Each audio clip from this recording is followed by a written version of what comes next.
Her parents sold her for being deformed, until the alpha vampire king claimed her as his mate. Chapter 1: The Price of Imperfection. The iron bars of the cage cut into Lucy's wrists as she tried to shift her weight. Her skin was slick with the damp of the cellar, her breath visible in the cold. The merchant who owned her, if owned was the word, had thrown a dirty shawl over her shoulders as if that counted as mercy. Outside, she could hear the faint hum of laughter and violin music. A noble's ball, most likely. She wondered what it must feel like to dance without pain. Defective, her father had said when he signed the parchment. She'll never bring honor to our line. The deformity was small, a twisted curve in her right leg, enough to make her limp, enough to make her different. In their village, difference was a curse. When her mother looked at her, it was always with quiet dread, as if Lucy herself were a reminder of some divine mistake. She had been sold to a trader who dealt in curiosities for the powerful, witches, shifters, and vampires who sought slaves, servants, or worse. Tonight, the trader had whispered of a buyer who wanted something rare. Something unspoiled by arrogance. Lucy wondered which part of her counted as unspoiled, the fear or the brokenness. Footsteps echoed. The cellar door creaked. A tall figure stepped through, hooded in black. "Bring her out," the trader said, his voice eager. "This one's special." Lucy flinched as the hooded man approached. He didn't smell human. The air around him bent inward, heavy, as though the shadows themselves obeyed him. When he lifted his head, the hood fell back to reveal a face that seemed carved from marble, beautiful, cold, and ancient. His eyes burned a color between garnet and blood. "She's afraid," he murmured. "Good. Fear means she's still alive." The trader chuckled nervously. "Of course, my lord. I can assure you she." Silence. The word wasn't shouted, yet it hit the room like thunder. The trader stumbled back, his throat clutched by invisible force. The man, no, the monster, turned his gaze on Lucy. "What is your name?" Lucy." "Lucy," he repeated, tasting the sound. "Light. How poetic." His gaze drifted to her leg, to the uneven stance she tried to hide. "And why do they call you broken?" Her voice cracked. "Because I am." He stepped closer, the faintest curl of a smile on his lips. "Then they are blind. The only thing broken in this room is their sense of worth." The trader tried to speak again, but the vampire flicked his wrist. The man collapsed, gasping, his life drawn out like smoke. Lucy stumbled back, terror twisting through her. "Who are you?" He extended a hand. "Henry. King of the Night Court. And you, little light, are mine." Her pulse thundered in her ears. "Yours?" "Fate makes strange bargains," Henry said softly, his eyes gleaming.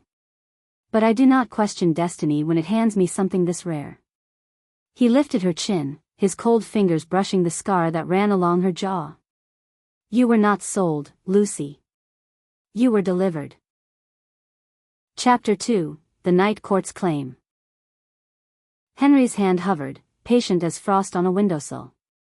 Lucy stared at the outstretched palm as if it were a blade disguised as mercy. The trader lay on the stone, twitching, eyes gone dull in a way that said there would be no second cruelty from him tonight. "You killed him," she whispered. "I ended a transaction," Henry said, voice cool as moonlight. "Contracts written in blood are rarely binding when the sovereign disagrees." "I'm not." She tried to step backward and her bad leg wobbled. Pain flared up the muscle, hot and humiliating. The shawl slipped from her shoulders. "I'm not a court thing." "Neither am I," he said. His smile was there and not there, like a secret he considered telling. "I am a king, yes, but I am also a creature of oaths." He angled his head. "I made one when I came here, to leave with you." "Why?" He looked at her as if the air around her were a tapestry that only he could read. "Because the night told me your name a week ago. Because the old stars trembled when I tried to ignore them. Because I smelled the iron of your fear from a ridge 2 valleys away, and for the first time in a century, it tasted like truth. That's not an answer. It is the only one I have that won't frighten you. He extended his hand again, a patient ritual. Walk with me, Lucy. What if I say no? Then I take you anyway, he said, unapologetic. But I would rather your consent, flawed as they say you are. His eyes softened. I don't believe in flawed unless it refers to men who make cages. The cellar door groaned. Wind swept down, carrying the violin music like a ghost of warmth. Lucy's heart pounded so hard her throat hurt. She had spent her life waiting for a kindness that did not come. This did not feel like kindness, but it felt like escape. She reached for him. His fingers were icy, surprisingly gentle. The moment their skin met, the cellar went very quiet, no draft, no echo, no drip. A hush wrapped around them, intimate and startled, as if the world itself held its breath. Henry blinked. So it's true, he murmured. The bond is not just rumor. What bond? She asked, but his grip tightened, and the damp stone bled into darkness. Shadows unfurled like ravens' wings. The world folded, and they were elsewhere. Chapter 3, The Palace That Drinks Moonlight. They emerged in a courtyard paved in black glass. Above them, a citadel of obsidian and silver clawed at the sky, its spires threaded with veins of starlight that pulsed like fireflies trapped in crystal. No torches burned, the lights seemed to be drunk directly from the moon and poured down the walls. Lucy wobbled and would have fallen if Henry hadn't steadied her. His arm was iron under velvet. Easy. You moved us. Between one breath and the next, he said. The night court is built where places touch. Mist crawled across the glass paving, feeding the roses that lined the walkway, flowers whose petals were blacker than sleep and edged with silver like frost-laced ink. Servants appeared, silent as shadows, dressed in dark layers that seemed woven from dusk itself. Their eyes slid to Lucy, curious and careful, then they bowed to Henry, the bow not of fear but of gravity. A woman stepped forward, older than the moon and younger than a secret. Her hair fell in a braid white as bone, and her irises were the color of storm-tossed steel. Your Majesty, she said. You brought her. Alara, Henry replied. Wake the Eclipse Ward. Prepare a room. For a guest? Alara's gaze traveled, not unkindly, over Lucy's shawl, her bruises, the tremble in her stance. Or a queen. Henry's face did not change. For someone the stars insist belongs to us. Lucy swallowed. I don't belong to anyone. Alara's mouth curved. Then you will enjoy the night court. We are very bad at belonging. We are excellent at keeping. She made a small gesture, and 2 servants approached with a basin. Let's wash the dirt the day left on you. Lucy flinched, but the water smelled like lavender and winter, and when the cloth touched her wrists it was warm enough to sting into relief. The servants were efficient, discreet. No one touched her leg without asking. When they offered to carry her up the steps, she shook her head. Pride, a fragile wall, but hers. She reached for the banister carved with thorned vines and pulled herself upward. Each step was a proof of existence. Behind her, Henry said softly, we can mend what hurts. I've lived with it my entire life. Then you have been brave your entire life, he replied. But bravery doesn't mean you must continue to bleed. They reached a gallery of mirrors so tall they made her dizzy. Each pane held a reflection that wasn't quite her, a child with mud on her knees, a teenager staring up at a black sky, a woman with a jaw set like a lock. In one, her limp was gone. In another, she wore a crown. She turned away and the mirrors breathed frost, embarrassed by their own honesty. Henry touched her elbow. Your chambers. The door swung open to a room scented with violets. Black silk draped a bed shaped like a crescent moon. On a table waited bread still warm, sugared figs, and a goblet of something that gleamed ruby dark. Blood? Lucy asked, trying to sound braver than she felt. Wine, Alara said dryly. If he offered you blood on the first night, I would drop him from the tower. Alara has my consent to do so, Henry said, deadpan. Rest, Lucy. Eat. When you are ready, we will talk. And if I run? Then run, he said. This palace has more doors than fear has excuses. It would be rude to deny you the chance to try them. He left with Alara, closing the door with a whisper. Lucy stood in the quiet, listening to the very old heartbeat of the castle. She ate because hunger is a chain that even cross-world magic cannot break. She slept because exhaustion wove its own spell. In her dreams, she walked without pain through a forest where the moon hung between branches like a lantern. When she woke, Henry sat at the window seat, reading. No candle burned. The letters on the page glowed as if the ink remembered starlight. Did you watch me sleep? She asked, wary. I watched the ward around you decide whether it likes you, he said. It does. The palace approves of thieves of fate. Thieves. You stole yourself from a life that would have devoured you. He closed the book. We should speak plainly. You are not merely a human rescued out of pity. You are my mate. Her pulse stumbled. That's a wolf thing. It isn't everything that still believes in threads thing, Henry replied. Vampires do not often use the word. But it's older than our hunger. When I touched you, the bond woke. It's rare. It's unwelcome to those who trade in ownership. It's binding to those who still have souls. I don't want a bond to be a new cage. Nor do I, he said. His mouth thinned, and for the first time she saw the weight in him, the kind that came from centuries of choosing restraint over ease. If you tell me to break it, I will try. I do not know if it can be broken. But I will not take what you do not give. Lucy stared at her hands. They were calloused from the kinds of work girls like her were given, hauling, scrubbing, clenching. And if I give nothing? Then I will learn the art of being patient. Alara insists it might be good for me. The glimmer of humor again, a fragile thing offered like bread. Come. There is a thing you should see. Chapter 4, The Blood-Quiet Garden. They walked through corridors where shadows slept like cats and woke to warble at Henry as he passed. The palace opened into a garden framed by marble arcs. At its center, a pool lay still as a held breath. No stars reflected there, the water drank light instead of casting it back. A mirror lake? Lucy asked.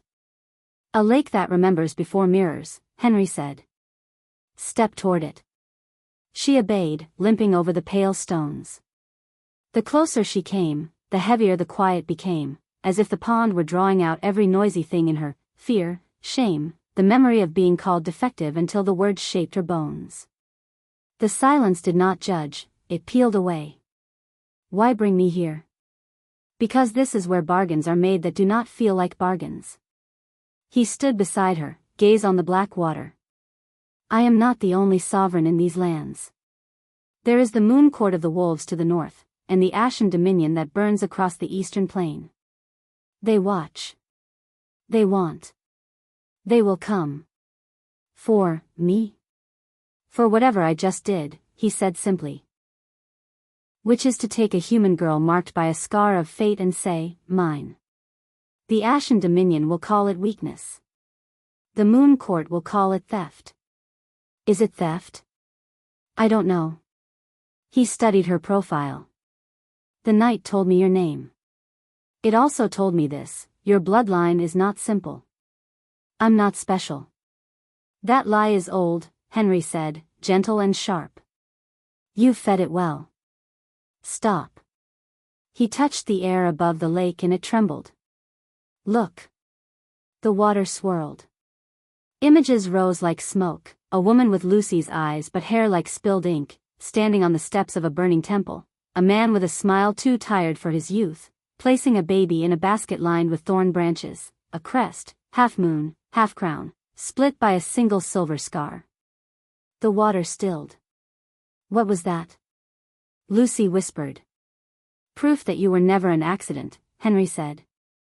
And a warning that those who hid you may try to unhide you, for their own ends. My parents sold me.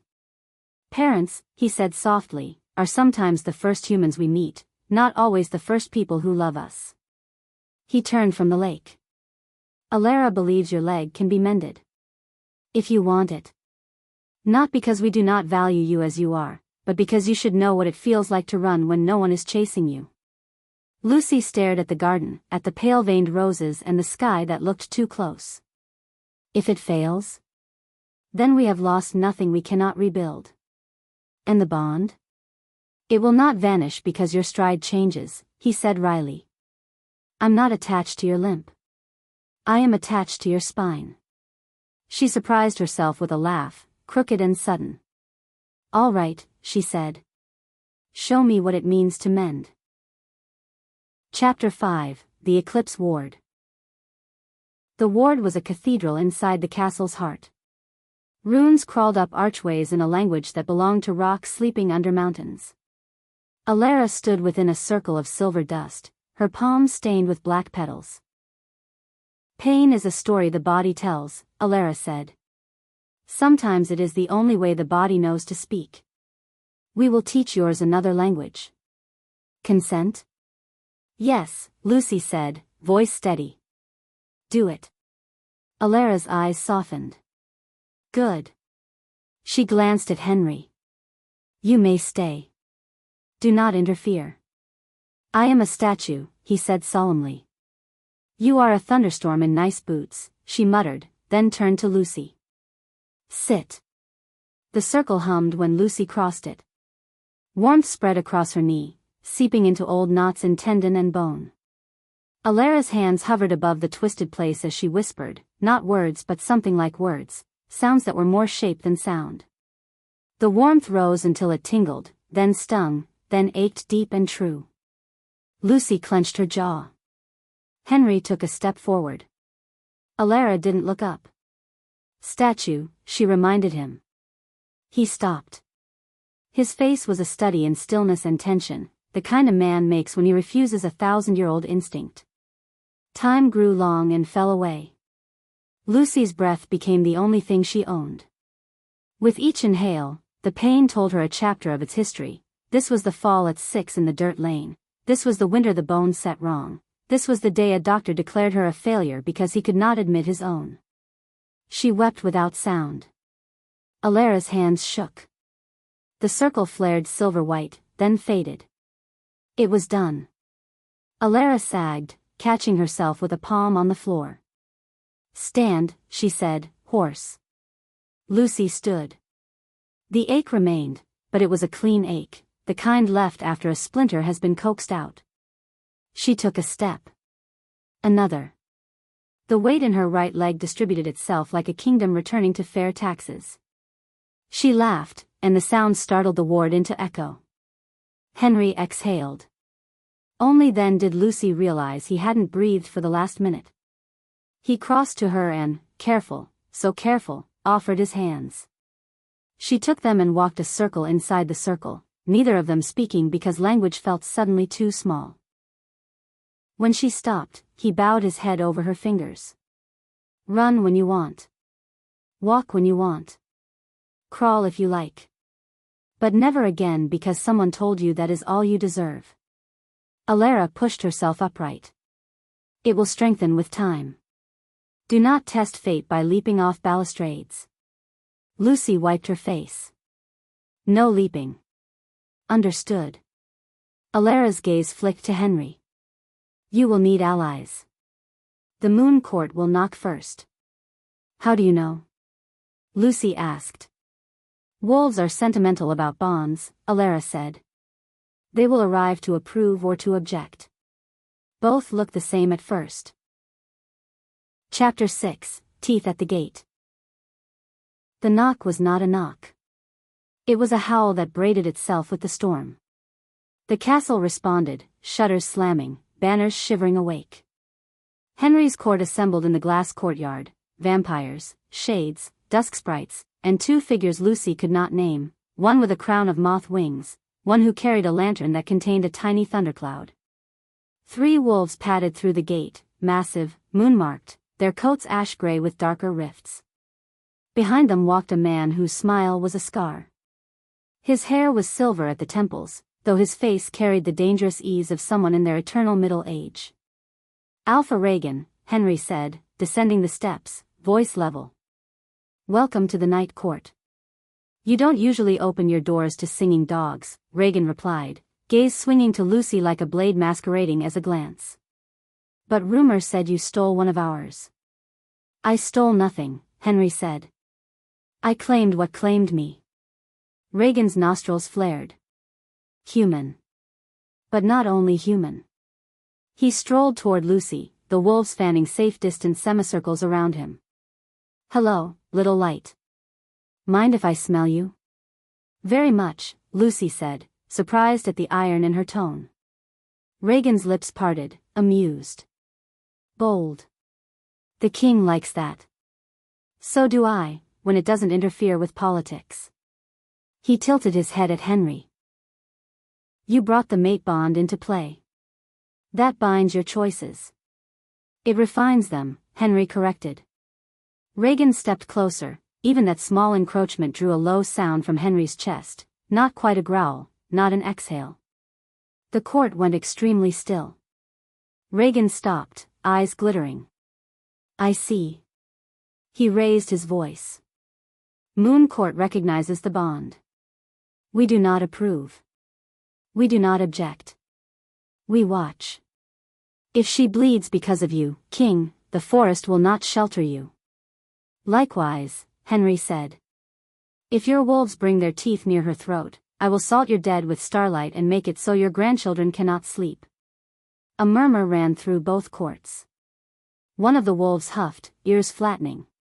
Reagan held up a hand and snorted. "Very poetic." His gaze returned to Lucy, less predatory now and more appraising. "Do you intend to be queen, girl?" Lucy felt every eye. She heard the cellar again, the word defective echoing like a stale prayer. She thought of the ward's warmth, of the garden's silence, of Henry calling her spine the thing he admired. "I intend to belong to myself," she said.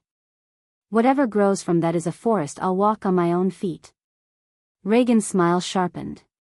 "Then perhaps we will get along better than I expected." He gestured to the wolves. "We'll camp at the ridge. Send a messenger if the Ashen Dominion moves." "They won't like this." "What is the Ashen Dominion?" Lucy asked once the wolves vanished into the trees. Henry's mouth thinned. "A kingdom of embers that believes everything is more beautiful burning. Their queen and I once shared an argument that lasted 80 years. She enjoys setting fire to what I protect. She'll come for me. She will come for what the bond makes vulnerable," Henry said. "Which is not you. It is me." Chapter 7, Lessons in Night. Days, or what passed for days in a court ruled by moon, folded into one another. Lucy learned the palace's moods, how the eastern corridor liked to offer secret doorways if you praised its molding, how the kitchens hummed with lullabies at odd hours, how the library arranged its shelves in response to your heartbeat. She trained with Alara in a hall where the floor rippled like spilled ink. Not with weapons at first, but with balance. "Strength is not a shout," Alara said, making Lucy walk tight circles on thin silver lines. "It is the ability to choose the size of your step."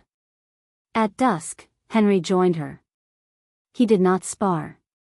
He watched, and when she faltered, he spoke the smallest corrections: "Lower your shoulder.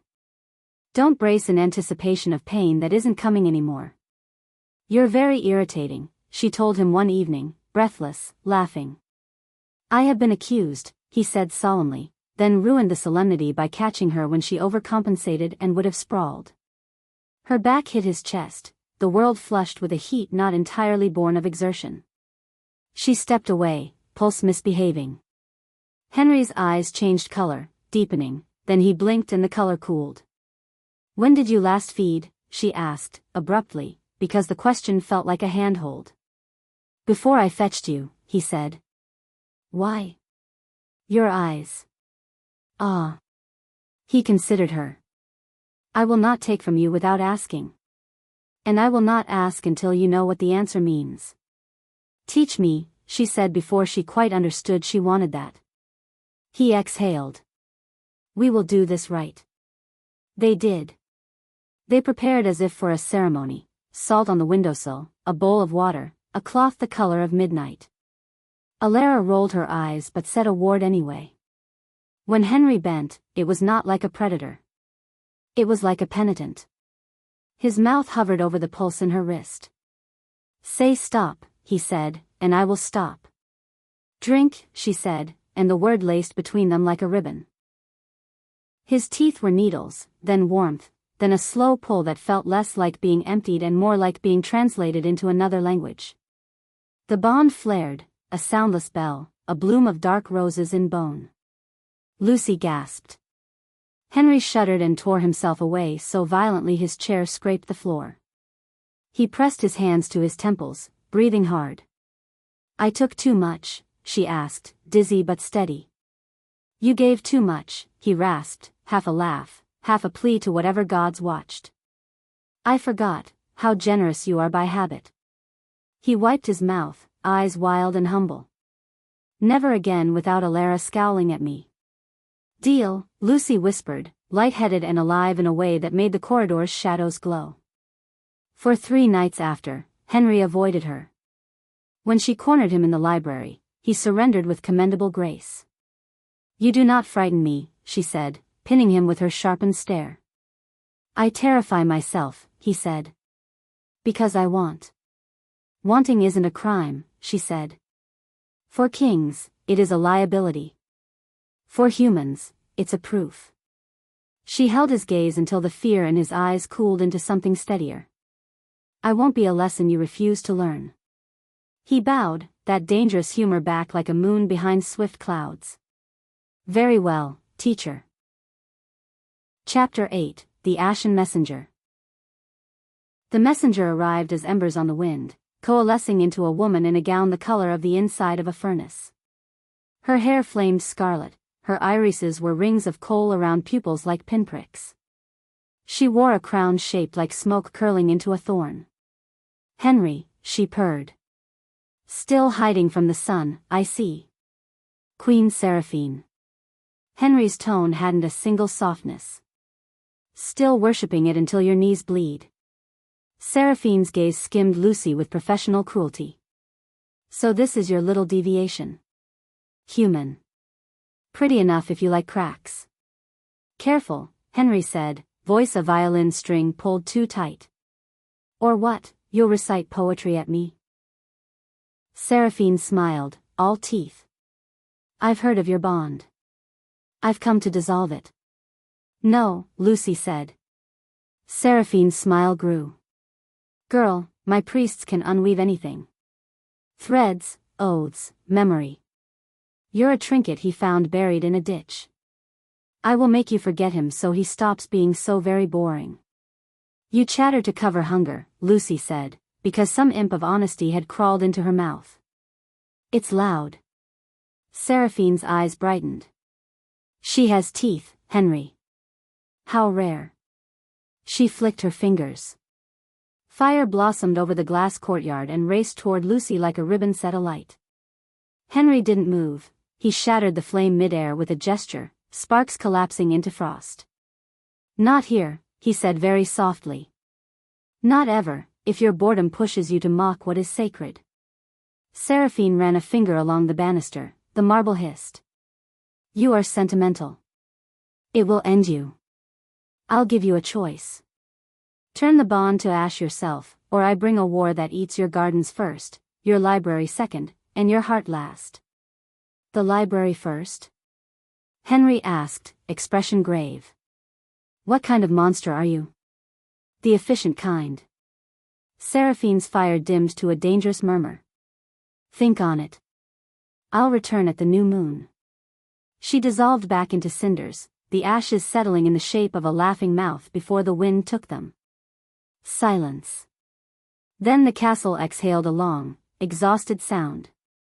We can fight, Lucy said. Henry looked at her, and this time didn't hide what his eyes wanted to say. I would prefer to live. I didn't say die, she answered. I said fight. Alara stepped from the shadows. We will need allies beyond wolves who knock politely. We will need the old ones who owe Henry debts they've been pretending to forget. Names, Henry said. Nix of the Underriver. The librarian between pages. The warden of unfinished roads. Alara's mouth quirked. And your brother. Henry's expression shut like a book slammed closed. No. Lucy blinked. You have a brother? He is an avalanche that believes itself a sermon, Henry said. He is also the only creature who's ever beaten me at chess. Then invite him, Lucy said. We can't afford pride. Henry studied her. You speak like a queen when you are not trying to. I'm speaking like someone whose life keeps getting bartered by people who don't ask if she wants to be coin. He bowed his head. I will send the letters. Chapter 9, Invitations Written in Night. Henry wrote with a bone-white quill that tried to tremble out of his grip, as if it remembered previous wars. Lucy watched, memorizing the old names and the new threat condensed into ruthless lines. When he reached the final letter, his hands slowed. To my brother, she asked. To the possibility that the past is a doorway, not a pit, he said. Then he signed it, a flourish only slightly bitter. To Elias. The castle sent the letters as falcons formed of shadow. Lucy followed one to the balcony and watched it lift into the wind. Below, the garden glowed a faint blue, the roses opening their frost-edged petals to sip night. For a dizzy minute she imagined herself 10 years from now and could not, too many pathways branched at her feet. She made a choice to stand on the one that did not begin with dread. Footsteps approached. Henry joined her, hands clasped behind him, face tilted to the stars like a man negotiating with old, familiar enemies. I'm told I should ask how you are. You don't need to be told to ask. He grimaced. I am out of practice with being allowed to care. I am out of practice with being cared for. She glanced sideways at him. We will make patient students. Students, he echoed, amused and weary. Lucy, if I fall, the night court will not be kind to a human queen. You are telling me not to tie myself to a sinking ship, she said, wry. But who said I can't learn the oars? He almost smiled. I would watch you drown the ocean. His voice gentled. Sleep. Tomorrow, if the Underriver answers, we recruit ghosts. Chapter 10, Brother of the Avalanche. They did not reach the Underriver first. The Underriver reached them. The floors rumbled, water-wet wind crawled through cracks that had not existed. The library's shelves bowed to make a tunnel, and through it came a man with Henry's mouth and none of his restraint. Brother, he sang, dripping water onto the marble. You wrote. You never write. I assumed you had married your books. Elias, Henry said. You look like a painting a child made of a flood. You sound like a poem with a fever. Elias's gaze landed on Lucy and warmed, then sharpened. Ah. The reason your voice carries stones now. Hello, little light. He bowed with a flourish that mocked itself. I am the bother you were warned about. Bother? Lucy asked. Brother, Henry corrected. Both, Elias agreed cheerfully, then sobered. The Ashen Queen will not negotiate. She will unmake. Your bond offends her theology. Everything I do offends her theology, Henry said. Yes, but this is worse. You proved her priests aren't the only ones who hear old threads sing. Elias stepped closer to Lucy, careful the way people are when a thing matters. You realize you've tied yourself to the tower that every storm aims at? Storms get tired of bludgeoning stone, Lucy said. I get stubborn. Elias' laugh was quick, delighted. I like her. He clapped Henry on the shoulder. You finally did something interesting. I have always been interesting, Henry muttered. Only to archivists. Elias scanned the hall. We'll need the warden of unfinished roads to keep Seraphine's armies walking in circles, the librarian to keep her from rewriting our histories mid-battle, and Nyx to drown whatever survives. And you? Henry asked. I will make sure you don't martyr yourself out of habit. Elias' eyes softened. You do that, brother. Dress it up as strategy. Henry's jaw worked. I do not. You do, Lucy said gently. I've seen you stop breathing rather than risk moving me. Elias arched a brow, impressed. You found your match. He turned to Lucy. Do you consent to being bait? Elias, Henry warned. Consent is the word that tames wars, Elias said. Seraphine thinks Lucy is the softest point. We make that a lie. We make her the hook. Lucy let the idea walk around inside her. What does that make me? Necessary, Henry said softly. Capable, Elias added. And very, very protected. Lucy looked out the window where the garden breathed night. All right, she said. Tell me where to stand. Chapter 11, A Map of Traps. War rooms are usually full of maps that pretend the land lies down politely. The Night Court's war room refused such flattery. The table was a relief map carved from obsidian, rivers flowed with liquid silver, mountains hissed when you touched their peaks. Elias sprawled in a chair as if chairs were honest lovers. Alara stood with her hands behind her back, a general balanced with an archivist. Henry traced a finger along the ashen frontier, where the obsidian glowed sullen red. Seraphine will march with her ember guard, Alara said. They do not sleep. They do not tire. They do not remember mercy.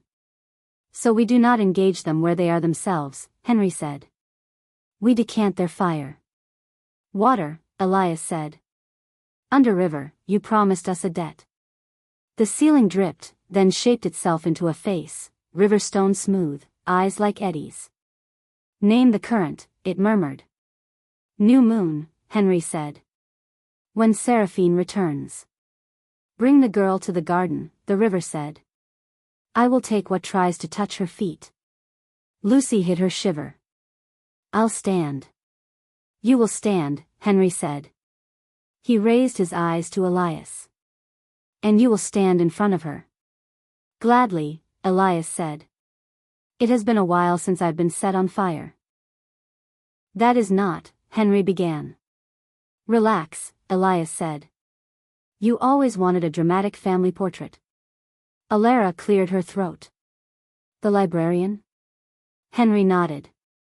The library doors unlatched on their own. A woman stepped forth who looked like a book closing. Her hair was ink. Her mouth was a seam. Her gaze held punctuation sharp as knives. You owe me 3 returned volumes, she said to Henry. I will return 4, he said promptly. She considered. I accept. I will bind the story so Seraphine cannot write Lucy out of it. She flicked a glance at Lucy. Do not die. It is tedious to catalogue the dead. Lucy decided she liked her. I'll do my best. They had a plan. Plans are maps that lie less than others. They make the hands stop shaking. Lucy slept that night with her shoes beside the bed and woke before the palace breathed. She dressed in a coat Alara had left, black, cut for movement, lined with a thread that smelled like winter. When she stepped into the hall, Henry waited, gloved and steady. He held out his arm like a gentleman in a story that had earned its gentleness the hard way. Ready? He asked. No, she said honestly. But I'll go anyway. Good. He smiled without joy, with pride. Chapter 12, New Moon. Seraphine came at the moment the moon erased itself. The courtyard filled with soldiers in armor that smoldered, their faces blank as cooled lava. Seraphine herself arrived in a chariot whose wheels shed sparks when they touched the glass. Henry, she called, voice lit like a forge. Have you reconsidered? Yes, he said. I have considered you tedious. Her laugh poured fire up the walls. Then burn. She lifted one hand. Flame ran like wolves toward Lucy. The underriver surged up from cracks in the paving and swallowed the fire whole. Steam roared and vanished into a rain that fell upward. Seraphine blinked. Cute. Elias stepped forward, easy and lethal. Hello, Ember Queen. Remember me? Vaguely, she said, and sent a spear of flame that would have nailed him to the nearest pillar. Elias pivoted and the spear smacked into a ward Alara had stitched there, exploding into 1,000 fireflies that the librarian swept into a book and slammed shut. Try reading your own arrogance, the librarian said, bored. Seraphine's eyes narrowed. You're stacking the board. We're unstacking what you skewed, Henry said, and then they moved, not as predators but as a court that had practiced being more than the sum of its hungers. The Ember Guard advanced. The underriver surged, not drowning soldiers but drinking their heat. The Warden of Unfinished Roads, called by Alara's grit and one of Henry's less ugly promises, stepped between pathways and tied them into knots. The Ember Guard marched and ended where they began, confused rage clanging in their empty chests. Lucy stood at the center. The librarian's binding circled her like a calm sentence that could not be edited. Seraphine saw and laughed again. You think I want her blood, she said. No, King. I want yours. She threw a ribbon of pure white fire at Henry. Lucy moved without thinking, forward, not away. The bond snapped like a banner in high wind. The fire hit something that was not visible but absolutely there, 2 threads, crossing. It skittered off, found Elias' shoulder, and bit. He went down on one knee, grinning through his teeth. Forgot how much that smarts, he said, and hurled a blade of condensed shadow that cracked Seraphine's chariot. The courtyard turned to a storm of strategies. Henry did not dip into savagery, he dipped into music. His hands cut through the air and the air obeyed, bending, cooling, lifting. He was a conductor and the orchestra was night, and when night plays, fire stutters. Seraphine screamed something holy and ugly. The librarian's eyes flashed. Enough, she said, and erased the scream from the story. Seraphine choked on silence. For one lit instant, Lucy saw the hinge upon which everything turned, not the battle, not the bond, but a choice in Henry's eyes, to kill a queen and salt a century of grudges, or to break a spear and let the enemy remember shame. He chose restraint. It cost him, she could feel the pain of that mercy like an echo in her bones. He caught Seraphine's next strike with his bare hands. It seared his gloves to ash. He did not cry out. He bent the flame, shaped it into a ring, and set it on the ground between them. Step across, he said, voice quiet enough that everyone heard. Swear, and I will let you leave. Seraphine stared at the ring. Rage shook her like a fever. She stepped. The fire leapt and kissed her ankles. She hissed. I swear a truce until next snow, she said. On ash and ember and the bones of my dead. The ring went dark. Seraphine spat on the glass and vanished in a whirl of cinders, her army with her. Silence fell, heavy and stunned, then broke into the messy sounds of surviving. The underriver chuckled through floorboards. The warden tipped 2 fingers to his brow and walked off the edge of the courtyard, which obliged by making him a road. The librarian snapped her book shut with a satisfied hum. Return my volumes, Henry, she said, and melted into the stacks. Elias rose, clapping ash from his coat. Well, he said. You didn't die. Again. Tiresome habit. Henry, hands blistered, turned to Lucy. He looked like a man trying not to fall to his knees in relief. Are you hurt? Only where you are, she said, and reached for his ruined hands. Chapter 13, Aftermaths. Alara worked in the ward with a speed that meant fear. Lucy kept Henry still by making it too much effort for him to move. She sat in his lap on the edge of the table, her forehead against his, their breaths stitching together. He shook once, violently, when Alara peeled the glove remnants away. I chose mercy, he said, as if confessing a crime. I know, Lucy said. I saw you pay for it. I would have paid less if I had taken her head. And then what would you be? He closed his eyes. Sovereign. Safe. Lonely, she said. And less yourself. Elias sprawled in a chair, arm bandaged, looking pleased to be alive. You two do realize you're performing emotional surgery in public? Leave, Alara said without looking up. Elias saluted her and strolled out, humming. Alara finished her work and flapped a hand at Henry's chest. Do not be noble again without warning me. I will need a larger bowl. Understood, he said, wincing as fresh skin knitted over scorched bone. Lucy slid off his lap, reluctant and braced, as if returning a borrowed son. Henry caught her hand. Stay, he said, simple as water. She stayed. Not because the bond tugged, but because the bond felt less like a rope than a mighty tree's roots finding anchor in both their ribs. Alara rapped the table. Enough. Go be grateful in the garden. The palace needs to see you unafraid. They obeyed. The garden was damp and clean-smelling, the roses sated with consuming steam. Henry flexed his new skin. Lucy walked beside him without counting steps. The moon, reborn as a silver shaving, watched from a scrim of clouds. I don't want to be coy, Lucy said into the hush. You are not, Henry said. You are the merchant who refused to sell the one thing that mattered. He paused. Will you stay? She considered every door she had ever been pushed through. The choice now was a door she could open or close. Yes, she said. On the condition that I am not a prize. Or a prophecy. Mate, he said with quiet reverence, as if the word were a bird he was afraid to startle. Partner. Queen when you want to be. Enemy when I deserve it. She laughed, startled and glad. We'll see how often you deserve it.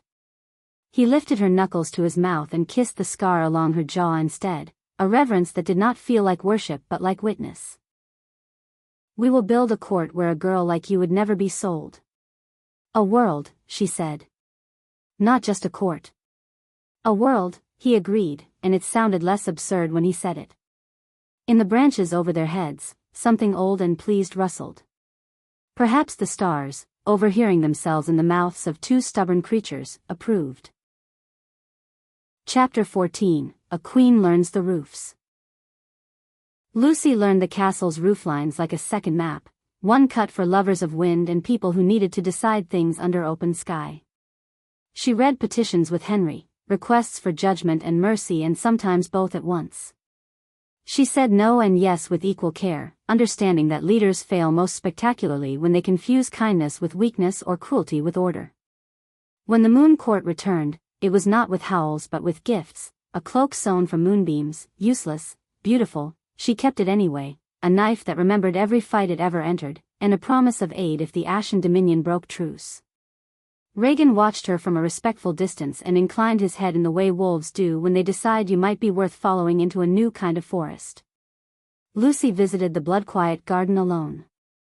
The lake showed no visions. It waited. What am I missing? She asked it. Nothing, a voice said from the water, which turned out to be Alara, reflected, appearing behind her. You came to see if the bond would strangle you. Yes. It won't, Alara said. But it will require you to tell the truth faster. Lucy sat on the stone, knees drawn up. What if I cannot be the queen he needs? Then you will be the queen you are, Alara said, unfazed. Kings who crave only what they need become tyrants. Henry is not that. He will learn to want what you are. What if Seraphine returns before snow? Then we fight again. Alara's mouth quirked. With bigger bowls. Lucy snorted. A practical oracle. The only kind that helps, Alara said, and ruffled Lucy's hair like a child she'd decide to keep. When Lucy climbed back to the roof, Henry waited, an anxious line between his brows. He opened his mouth, closed it, tried again. I drew up a charter, he said. It abolishes purchase of sentient life. In your lands? In any land I can influence with threat and charm. He handed her the parchment. Sign it with me? She read it, every clause, every trapdoor, every place a bad actor could wriggle through. She made 3 changes, bled no ink, and handed it back. Now I'll sign. He looked at the edits and smiled like a wound closing. You will make the world better than I dared. I will make it stubborn, she said. Better is a bonus. Chapter 15, Snow. Snow arrived like sleep after grief, tentative, then suddenly everywhere. The truce ended with the first flake. The night court waited, lit and ready. Henry's hands were unloved, healed. Lucy wore the moon cloak to please the wolves and the knife to please herself. Seraphine did not come. Instead, a single ember drifted into the courtyard and burned itself out on the glass at Lucy's feet. A message written in ash remained, "This is not done." "No," Henry said, and his breath smoked. "But it is different." Elias walked up, kicking snow. "She needed to see that you wouldn't break when she asked. She'll try again where you are softer." "Where is that?" Lucy asked. Elias looked at Henry. "Books," he said. "And you?" "Then we harden there," Lucy said. "We make knowledge public. We make love not a secret but a wall that does not topple when poked." Henry smiled sideways at her, rueful and proud. "Public love. Terrifying. Only to those who live in shadows," she said, tugging his hand. "We are night. That's not the same thing as hiding." They walked the walls as snow drew its lacework across the world. The bond hummed, less a demand now than a shared hum under the ribs. At the North Tower, Lucy stopped. "Tell me the worst thing you did before I knew you," she said, "because intimacy is a decision and not a rumor." Henry's jaw set. "I burned a village to starve an army. Would you do it again?" "No," he said, immediate and honest. "I would find a way not to be the only mind in the room."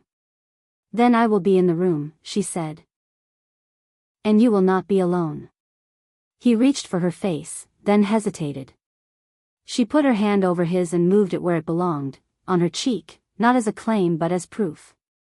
"There will be days I choose badly," he said. "And days I do," she replied. "We will apologize like sovereigns, not children, no excuses, only changed behavior." "Agreed," he said, relief unclenching his mouth. He kissed her then, not as a last act before battle or as a claim laid out in a ledger, but as an answer to a question neither of them had asked aloud in weeks. "Are we making a thing worth defending?" The kiss said yes. The kiss said keep. The snow approved, dusting their hair like the world's slow applause. Chapter 16, The World That Would Not Sell Girls. They signed the charter in the glass courtyard with the moon court as witness. The librarian watched with imperious satisfaction. The underriver burbled like a wedding guest who had spiked the punch. Word went out on the feet of birds and the tongues of ink, in the night court, to sell a life was treason. In the lands that took Henry's coin or borrowed his wards, it was a crime. In the places that laughed, it became dangerous to laugh. There were arrests. There were petitions. There were fathers who came to the gates to say, "I was wrong," and to ask whether it counted to be late. Lucy signed papers, met eyes, made it clear, late is not nothing. Late is not enough. Change or leave with your shame and do not hand it to your daughters.